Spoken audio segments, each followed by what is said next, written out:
These two machines look almost identical, and they pretty much are, except for one really important difference, and I'll get to that in a minute. This one here is a Columbia AU, and it was introduced in 1905. It's an OpenWorks machine, so it was meant to be a pretty inexpensive little machine, and it sold really well because it plays well, it's durable, and so you got a lot for your money back then. This company, Columbia, who made this machine, did what they made client machines.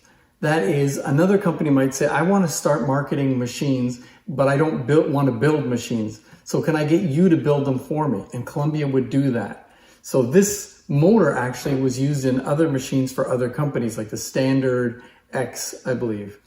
But this one, which is almost identical, and it's almost identical because it is actually a Columbia AU, but it was manufactured for the Standard Talking Machine Company. The Standard Talking Machine Company was really more like a record label, and they weren't even really that, I guess.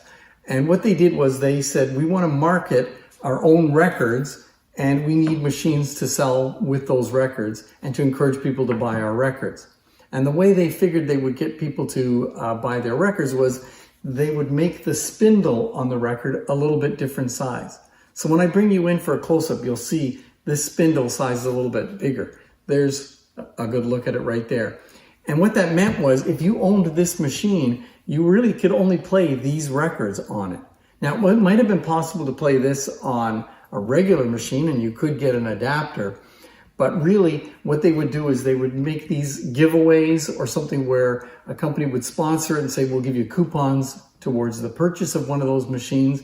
And then once you got the machine, the sales of these records would take off. And they did sell quite well. This company did well. It was a system that worked. It worked so well that other companies felt like they should get into it too. So you have other companies. Here's a standard disc record from a Standard Talking Machine for a bigger machine, and it's got the bigger spindle size. But the spindle wars went crazy in Chicago, and you got companies like this, United Record, which made an even bigger spindle. So now you can only play their records on their machines. And then Harmony Records, a different spindle size yet again. And then even an Aretino, which they went with the largest size they could get. So if you owned this machine, you couldn't play any of these records on it or the Victor records on it. So it was an interesting idea, and it seemed to work. So this company, which also was the company that had the Busy Bee machines built for them, they had a system. And the Busy Bee machines, the mandrel on it, because that's a cylinder machine, was a little bit smaller. So you had to buy Busy Bee cylinders, which were built by the Columbia factory. These machines were introduced around the same time as this, 1905, and they were sold for a number of years. So let me bring you in closer to take a look at these machines. We'll start with one of the records. When I said these guys were kind of barely a record company, I meant that a lot of the stampers they used were actually from other companies. So they would lease or buy the stampers and then press records from other companies' stampers. So let's take a look at this one. This is the Standard Talking Machine one, but there's a decal on it that leads me to believe it was also sold as something else. But it was definitely a Standard Talking Machine because it has the spindle size for that record. Let's take a look at the Columbia version, or the original you might say.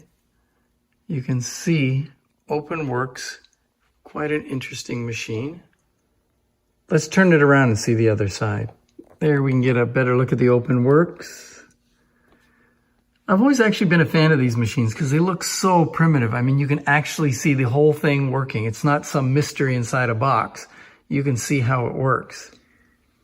This is the client machine, the Standard Talking Machine, and the turntable doesn't come off, so it's hard to get a good look at this decal. Diamond Talking Machine, Chicago, USA. So maybe this was also retailed by another company who put their decal on it. Let's hear one.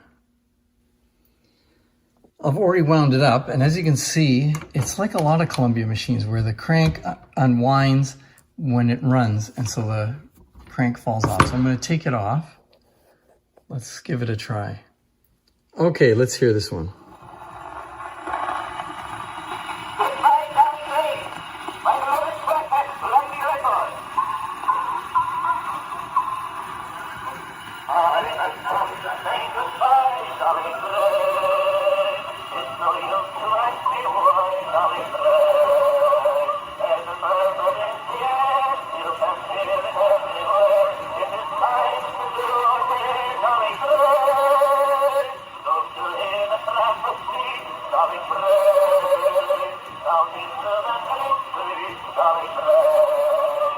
I know what you're thinking. What was that? Yeah, I know. Both of them are not in great playing condition. But I'm telling you, and I know you're thinking, he said that these were actually really good machines. They are. But you know what? They're over 100 years old at this point.